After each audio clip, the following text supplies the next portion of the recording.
Suez Canal University, and of course, Dua Kamal from Suez Canal University. Your host with you today, myself, Samar Ahmed. I'm from Ain Shams University, and we are all together the team, the project team who worked on this project that we will be presenting for you today. Having said that, I will turn it over to my dear Professor Dr. Ilham Yusri to start our day. Thank you, dear Samar. As Samar stated, this meeting is because we celebrate this publication, a guide for evaluation of online learning in medical education, a qualitative reflective analysis. And this publication, I invite all of you to read it. I think it will be very helpful in this era. Why it's helpful?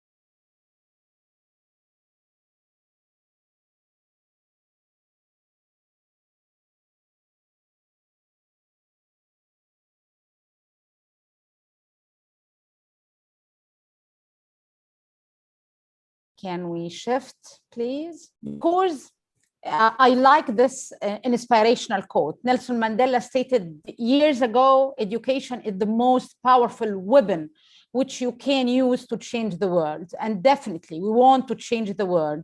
We want to change the world by the new revolution and the new event that happened around us every day. And because of that, we, next please, because a great advantage to the education these days, we should be very happy, very glad that we are living in this era, because definitely more students can join this learning beyond the borders of the school and beyond the border of the daily schedule. Continuity of education even during pandemic time, and we faced all our universities and all of us as educators, we faced the challenge during the pandemic time. So by using the online education, we can continue our education through this pandemic time. Learners can customize their learning according to their pace. They can watch what they want at the time they want. So it's very important to empower our students and to help them to be responsible about their learning. Definitely online tools nowadays available that enhance and open doors for the interactive online learning. So interactive online learning is possible. There are new teaching methodologies and teaching models nowadays, like the blended learning and the flipped classroom, that are generated nowadays, and the online education is part of these models. Also, the use of the virtual learning platform help even in assessment. And as we know, always assessment drive learning. Yes, it's always drive learning, and online education can help in continuous formative assessment that can drive effective and good education. Lastly, integrating the digital tool and the learning content and the resources open what's called the paradigm shift in education. So nowadays we know how much advantages offered by the online education. So we need to implement this way of education in our universities. However, we should ensure the quality as stated here in this. Yes, online education is needed, but we should ensure the quality of this way of education. So our question now, how could we ensure the quality of the online education? The answer is like inequality. Inequality is by establishing standards that govern and monitor and help in improvement of the online learning. All of us know we should measure things to improve it. Things that cannot be measured cannot be improved. So if we want to improve our online teaching and education, we should create standards to be able to measure this way of learning. So we should create standards for online learning. The standards of online learning are comprehensive set of criteria for this kind of learning to establish confidence in this way of learning among stakeholders, and to facilitate the structured and objective comparison between various programs and various courses across the different universities, and definitely will facilitate the student to be transferred from one program to another and from one school to another. And lastly, creating such standards will help in accreditation of our programs and our universities. So establishing standards is very valuable. The question now, what are the different dimensions that should be included in these standards? What are these dimensions? As any quality measures, the dimensions should cover all the process around the input, the process, and the output. If we control the input by putting some measures and some standards for the organizational capacity and the human capacity and so on, all the input in the educational infrastructure or educational system, definitely we should include some criteria in the process about the learning and the assessment and how this process will be performed. For sure, if we put such standards, we will be able to get a quality outcome. And these are the dimensions to ensure the quality. I will hand the mic for Nagwa. Thank you. You are more than welcome, Professor Ilham. Just I would like to raise your attention that if you have any question, you can put your question in the Q&A, where we are going to answer that by the end of the webinar. And if you have any comments, you can post your comment in the chat box. So for any questions regarding the paper, kindly you can put it in the Q&A. And if you have any comments, you can post it in the chat. Now we are going to move into the methodology part. The methodology part, we simply did a qualitative analysis where we had an interpretative paradigm, and we had used a grounded theory approach, aiming for creating a deeper understanding for all the perceptions of the medical educators and explore the essence of their online experience. We have done that through four phases. The phase one was for the virtual focus group discussions, and the second one for the generation of the standards and indicator, the third one for the Delphi technique, while the fourth one is for the expert consensus. Next, Angie. For phase one. Phase one was for the virtual focus group discussion, where we have done two virtual focus group discussion. The two virtual group discussions had entailed overall number of participants, 60 faculty member, where in each faculty focus group discussion we had a 30 faculty member. They were distributed among 32 universities in 19 countries. Each focus group discussion had lasted almost for 19 minutes, and it was guided through pre-guided questions, where we had sentences and questions to guide the focus group discussion to understand their essence and experience about the online learning experience that they had. Next. Phase two, which was the generation of standards and indicators, The focus group data was analyzed by using thematic analysis by the authors.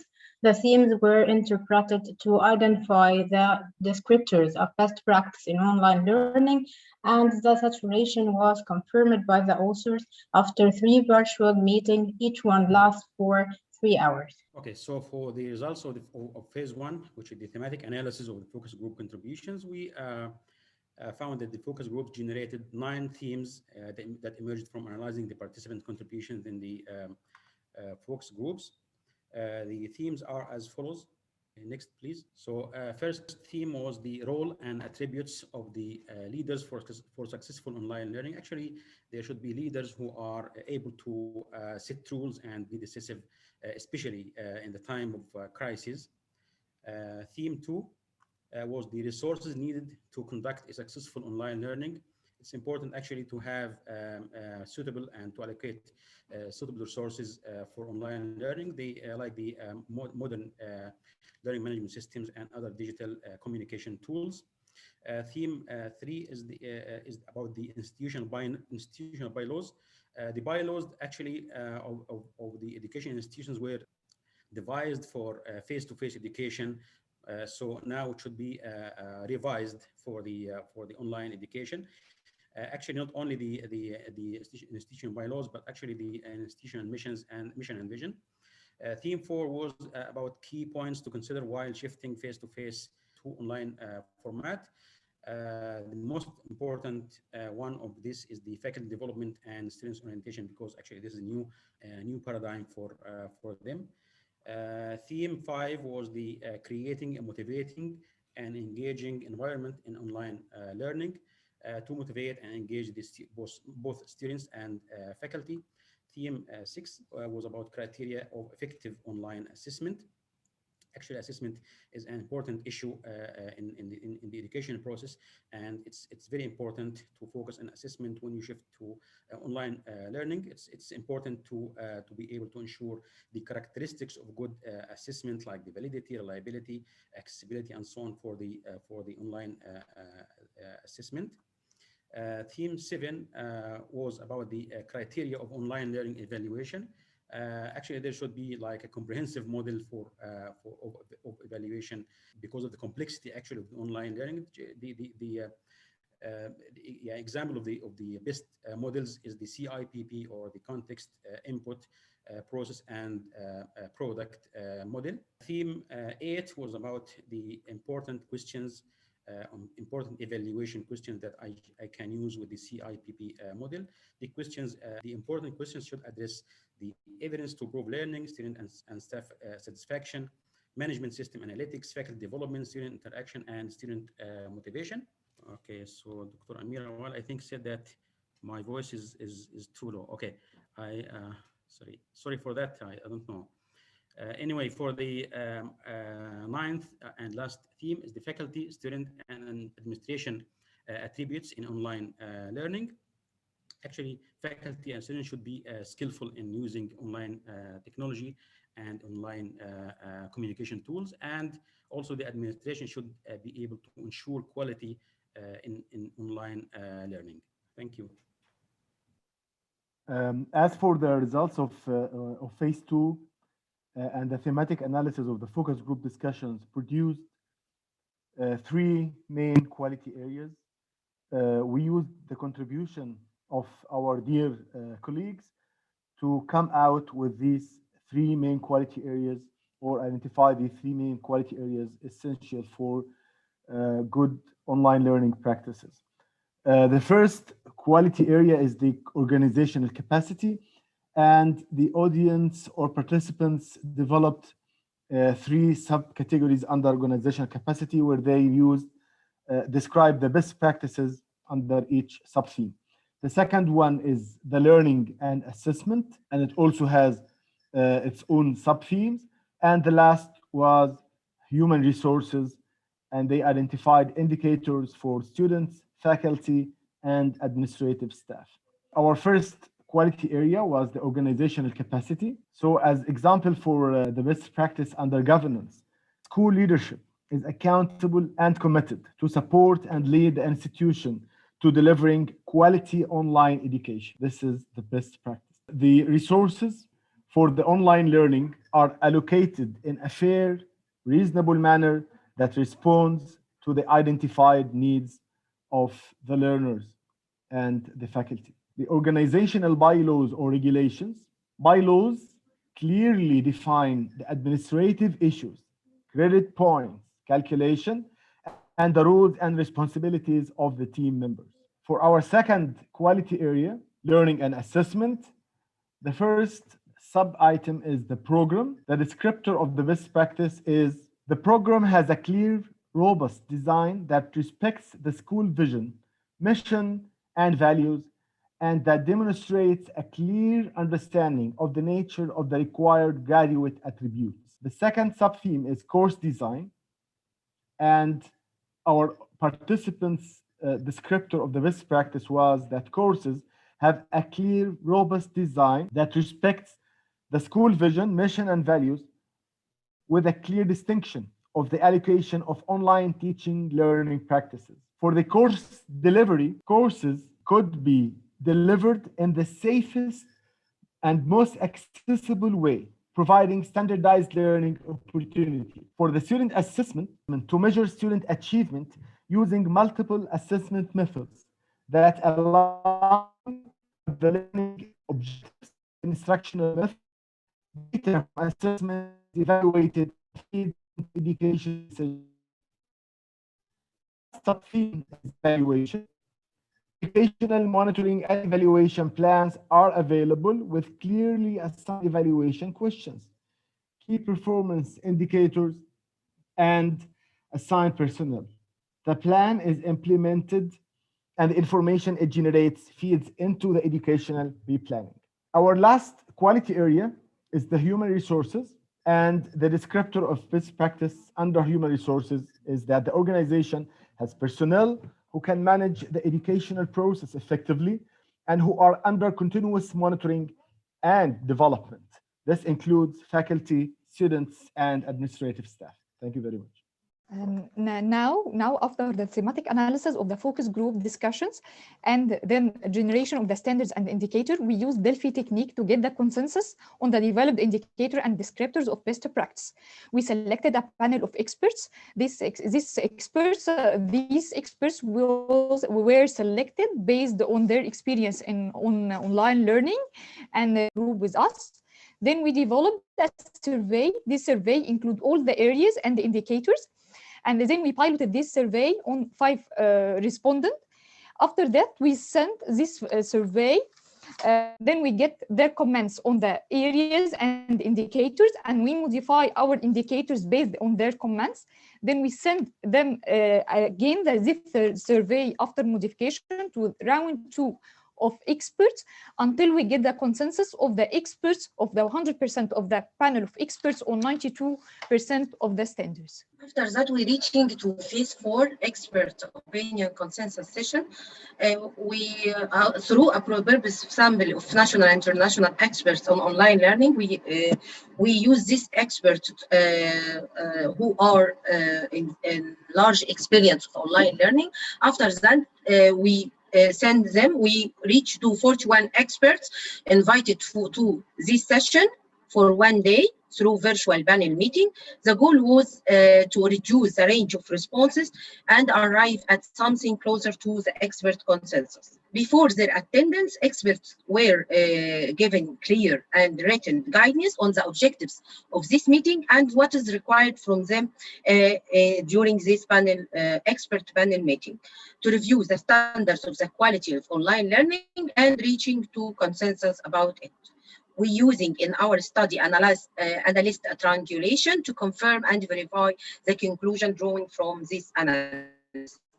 The required involvement of external reviewers who worked together to analyze the transcripts until reaching a consensus. This analysis process helps to facilitate the discussion and clarify the possible blind spots. So phase 3 and 4 are conducted parallel to achieve this triangulation of analysis. Thank you. As Asma said, now we have reached the results of phases 3 and 4 after expert opinion sessions and the results of the Delphi technique. All the suggested standard areas mentioned by Dr. Muhammad were agreed upon with few further additions only to some of the descriptors or indicators. But the main standard areas had no modifications. They were agreed by 100% of the experts. Number two, that a set of other descriptors or new descriptors, indicators under some standard areas were requested to be added to some of the standard areas, including organizational bylaws, course delivery, student assessment, and administration. Finally, all the recommendations added descriptors and modified descriptors were done by the research team. And this brings us to the whole concept behind what we wanted to do and where we wanted to reach. Actually, what we had intended to do in the beginning was to offer a guide for universities that will help them to self-evaluate their own learning experiences when they are using an online format.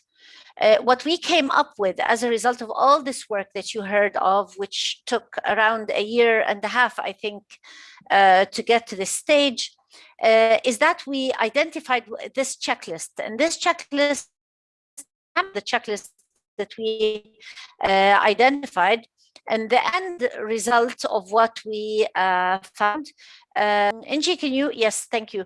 So actually, as you can see, this checklist, it offers the evaluation questions split into two types. The first type, evaluation question that you will ask in advance before you actually do a site visit to this area or this university that is conducting the online learning process. And the second one, Angie, the second one, these are a set of evaluation questions that you will ask yourself as an evaluator when you are visiting the university that is performing the online education session.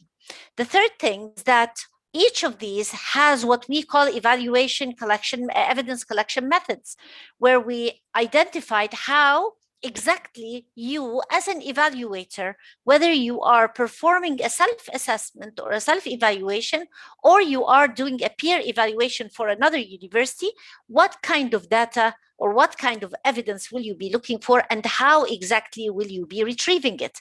And if we take an example for an evaluation question, just to make it a little bit clearer, you can see that there is, for example, a question that can be asked by evaluators like, is there a policy for transparency? And when we say policy, then we are actually referring to a policy that is written and that is identified by the institute, and it is known by the faculty who are performing this kind of education. So what we want to do in order to ensure this is a little bit of document analysis, and maybe later on, as you can see, there can be observations and interviews, as you can see in the checklist. Now, we have a checklist for each of the quality areas that Dr. Muhammad Hani spoke about earlier, and we have identified this checklist for each of them.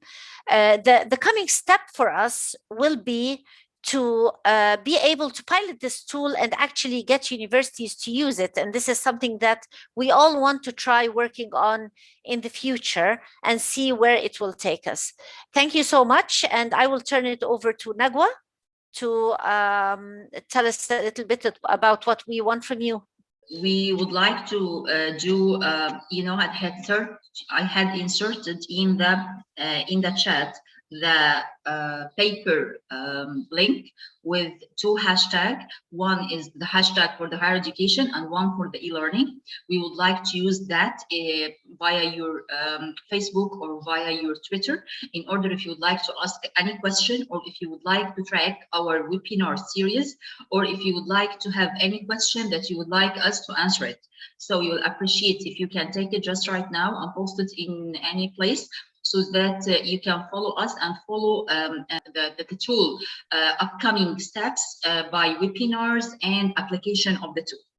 Thank you so much. So actually, Nagwa, what you want them to do is copy this message. Yes. Here's the message. It's Noha, the message is in the chat just above your message. Okay. So there is a message. Yes, Nagwa just posted it again. Copy it, put it on your Twitter or put it on your Facebook. Simple as that. Okay. Please, all, if you can help us by doing this, it will make us, it will enable us to follow you and you to follow us and follow our work. And I think, Nagwa, it's time to open up for questions. And I can see posted again, yeah, Nagwa? Post it again. See, Okay. I don't know why. I just in the chat. Okay, just a minute, it's now on the chat because it was for us. Now it's on the chat. I think it's obvious for all of you, right? Yes. Okay, so now I think it's time to start opening it up for a little bit of discussion and questions and comments if you want. And I think, Nagwa, we have a question, correct? Yes, we have only one question so far from Dr. Imat Sawiris. How did you select the experts for the Delphi consensus? Yes, so the question is about our sample and how we took the sample for the Delphi.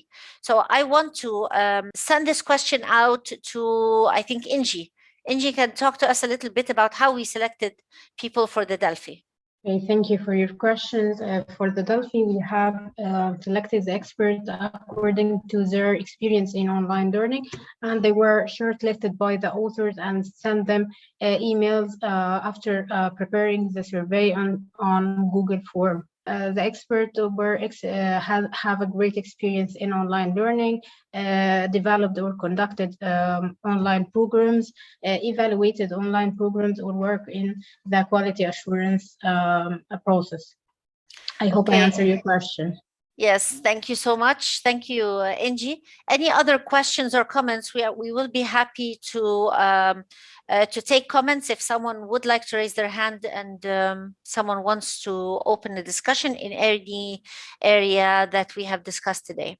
Okay, so a very important point that was discussed is the application of this methodology in the future and what we intend to do in the future. So what we have planned to do is we're planning a series of workshops where we will be helping people out to understand the utility of the checklist and to be able to reflect from the checklist what kind of information is required from the institution. So we are planning a series of these workshops, and we will also be inviting people to attend, you and your colleagues, or maybe people from your universities. And a good way to be able to follow that up is to post the link and the hashtags on your social media. This will help us get in touch with you and keep us in touch. Okay, Dr. Amira, that's an amazing question, Dr. Amira. So I will give it to Professor Ilham to answer this question. And the question actually, Professor Ilham, is Dr. Amira Wali, and she is one of the amazing reviewers of the National Authority for Quality Assurance in Egypt. She's asking whether or not we intend to offer the checklist to Nakai. Thank you, Dr. Amira. طبعا very eminent professor. Of course, yes, it is to share with everyone. So it's our pleasure to be shared with everyone who are interested to apply and to make use of it. Very simple answer. Yes, and actually many of the reviewers in the quality assurance and the National Authority were part of our Delphi technique. So we are hoping that by including these experts in this process, ownership. We did receive a little bit from Nakai that they do have a checklist at the moment using to evaluate online, and they will do an alignment at some point of time to be able to utilize the product of our work, because we claim that the product is done on a very, very scientific, rigorous basis. And we do believe that in terms of evidence base, we have identified all the methodologies to make sure that our work is evidence-based. Nagwa, we have something else, correct? It's Dr. Amira. She admired that work and it's evidence-based. Thank you so much. And she's saying that we are in the era of blended learning. That was all her comments in the Q&A. And we have in the chat from Arshana, she's saying that this is a nicely work, well executed. And this work also have a lot of application in the present scenario. Congratulations and thanks for the entire team. Thanks, Prof. Amira, and thanks, Dr. Arshana, for all your comments. Do we have any other questions? Any other? Okay. I think Dr. Mona Boussaud, I think now you understand. Sorry, is this Muhammad Hani? Okay, Islam is saying congratulations. This is needed in the Egyptian universities. And will the team offer help and guidance in implementing these tools in different institutes? So I'll give this question to Professor Muhammad Hani. If you can speak to us a little bit and speak to the people a little bit about the plans for the future and how we intend to help out the universities, inshallah, those that are willing to reach out for help. Yes, sure. We are planning to put this tool into more application. And of course, we will organize, as Prof. Samar mentioned, a series of workshops enable our colleagues to conduct it. We are designing an application or a common form in order for the tool to be at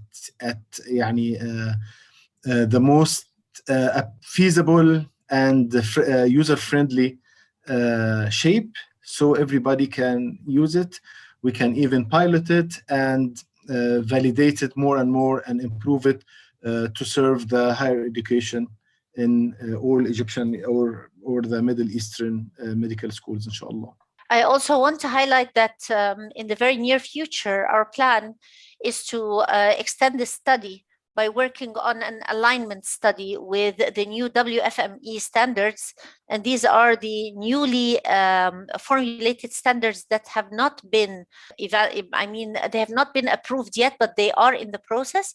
These are the standards for distance and distributed learning. They will be out maybe next month. And once they are out, we will be conducting a formal alignment with the WFME standards under the supervision of the WFME. Nagwa, do we have anything else? No further questions. Okay. Asma, do you have any comments? Anything you would like to add? No, Prof. Samar, I think we clarified everything to our audience. I hope they will benefit from this paper and benefit from this checklist we offer to evaluate the online learning. And inshallah, in the future, we can help all any institute need help from the team. Inshallah, we are ready, as Prof. Muhammad said. Thank you. Yes, and just before I ask Professor Hani Salim for his comments as well, I just want to tell you that the link for this video, inshallah, will be on our YouTube channel. And we will share it, inshallah, on the social media. Once you have made the post with the hashtag, we will be able to share the recording with you as well. Professor Hani Salim, any final comments? Thank you, Prof. Samar. Actually, we will be available for anyone to answer any questions related to this work. And I encourage the people to read it meticulously, because actually all the medical educators now are working in using this the online learning. So everyone needs to evaluate his course or program. So I encourage them to read it deeply to benefit from it, and will be available at any time for any question through different communication media, inshallah. Thank you. Inshallah. Thank you, Professor Hani. Nurhan, you want to tell us a few words? Anything you want to tell our audience or our colleagues in different universities? Thank you, Prof. Samar, and thank you, the team. Thank you for our audience. We will be ready for the help, and I hope you enjoyed our webinar today. Thank you, Prof. Samar. And just before I ask Dua to say a few words as well, I just want to maybe put in a very subtle thank you to this team. You have no idea what this team is about. This is a team that has all the possible recipes for an amazing, successful cohort. I want to thank them all for being so malleable, so flexible, and for always being ready to improve on the work. The work was done in many stages, and at many points of time, we asked that we expand on the evaluation and the triangulation, and they were always ready to put in more effort into making the work better in the way it looked, in the way it presented, and in the scientific basis of it. So I really want to thank them all, and a big round of applause to all of them, inshallah. Dua, we want to hear you. I would like to thank you, Prof. Samar. You are a great leader, and you were really the cause of the success of this work. Thank you so much. I thank all the audience, and really we will. It will be our pleasure to hear your feedback and comments about the tool and how could you use this tool in your institutions. This will help us very much. Thank you all. Thank you, Dua, and I can have Dr. Umayma Zubair. Yes, yes, okay. I was just gonna say that. Umayma, one of our dear fellows from Mosul in Iraq, and she's asking whether or not we can do a few workshops there, inshallah, to help introduce this tool and the concept over there. And I think Professor Dr. Ilham and the rest of the team, I think we are all willing to lend a hand, inshallah, and do this training. Dr. Ilham? Inshallah, I think it's our next move.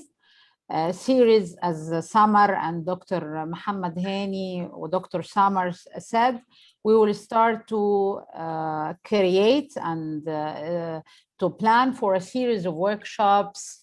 I hope it will be helpful for everyone to implement the checklist and to implement what have been stated in this paper, inshallah. And of course, my dear friend Elsa, the same, even for our friends in Manipal in India.